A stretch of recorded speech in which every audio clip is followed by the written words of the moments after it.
brought to you by Silver Pumps. Top quality और consistent performance के लिए सिर्फ सिल्वर पंप नाम याद रखना।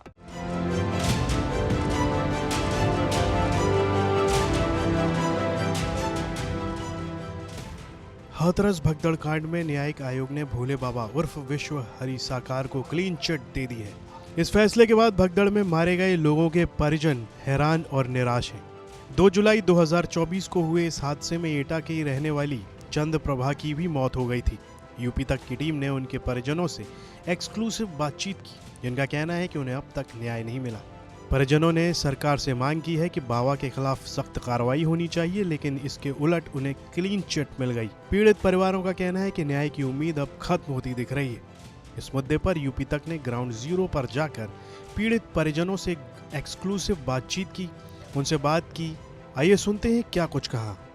नमस्कार, मैं हूं देवेश और आप देख रहे हैं यूपी तक। 2 जुलाई को हाथरस में भोले बाबा के सत्संग के दौरान जो भगदड़ कांड हुआ था, उसमें जनपद एटा के बनगांव निवासी चंद प्रभा जी भी थी, जिनकी वो भगदड़ में मौत हो गई। हालांकि उस भगदड़ कांड के बाद आयोजकों पर FIR हुई, भोले बाबा पर भी कार्रवाई की तमाम मांगें उठती रहीं और उस पर जाँच भी चलती रही।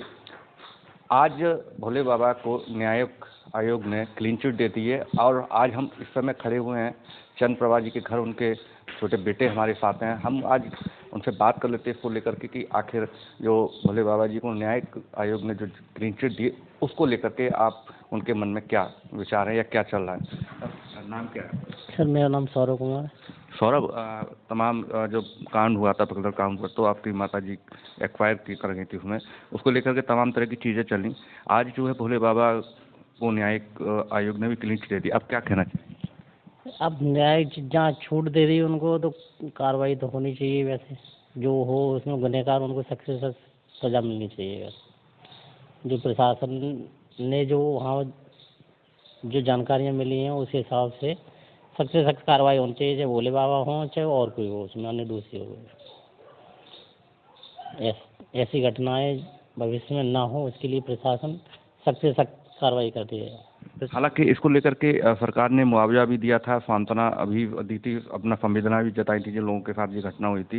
लेकिन क्या लगता है कि आज जो न्यायिक आयोग ने क्लीन चिट दिया है, तो कहीं ना कहीं जो लोग इस घटना में मारे गए उनके साथ ठीक से न्याय नहीं हो पाया? उनके साथ अच्छे से तो न्याय नहीं हुआ, और प्रशासन ने जो मदद किया, भरोसा दिया, उसमें जो प्रशासन ने दिया वही मिला। बाद बाकी सब वो था उसमें तमाम तरह के, जैसे भोले बाबा की तरफ से यह सपना आया था कि जिन लोगों की डेथ हुई है या जो मर गए हैं, तो हम वो लोग भोले बाबा का जो ट्रस्ट है वो उनकी देख रेख करेगा। ऐसा कुछ आपके यहाँ उनकी तरफ से मदद? ऐसा कुछ नहीं आया भोले बाबा की तरफ से, ना कोई मिलने आया ना कुछ करने आया। आपको लगता है कि ये जो पूरा हुआ है वो कहीं ना कहीं जो लोग इसमें मौत के मुंह में चले गए, उनके साथ कहीं ना कहीं नाइंसाफी हुई है, बहुत ज़्यादा ही हुई है। शासन को और जो सत्संग कमेटी है उनको सख्त हिदायत में रखना चाहिए सरकार को। जब लगे कि हाँ देने लायक है तो सत्संग कराना चाहिए, अदरवाइज ऐसे बाबाओं पे तो कार्रवाई अच्छे से करनी चाहिए। आप मानते कि कार्रवाई के पक्ष में है? बिल्कुल होना चाहिए। बाबा हों या अन्य कोई दोषी हो, उनके सब के खिलाफ सख्त कार्रवाई होनी चाहिए। जी बिल्कुल। तो ये थे चंद प्रभा जी के छोटे बेटे, जिनका मानना है कि बाबा को भले ही क्लीन चिट दे दी गई हो, लेकिन कहीं ना कहीं जो घटना, जो भगदड़ कांड में मौत के मुंह में चले गए, उनके साथ अभी पूरी तरह से न्याय नहीं हुआ है। और कहीं ना कहीं उनका मानना है कि बाबा के खिलाफ कार्रवाई होनी चाहिए थी, जो कि नहीं हो पाई। अब बड़ा सवाल ये है कि क्या पीड़ित परिवारों को न्याय मिलेगा? क्या सरकार ऐसे बाबाओं के खिलाफ सख्त कार्रवाई करेगी? एटा से देवेश पाल सिंह की रिपोर्ट, यूपी तक।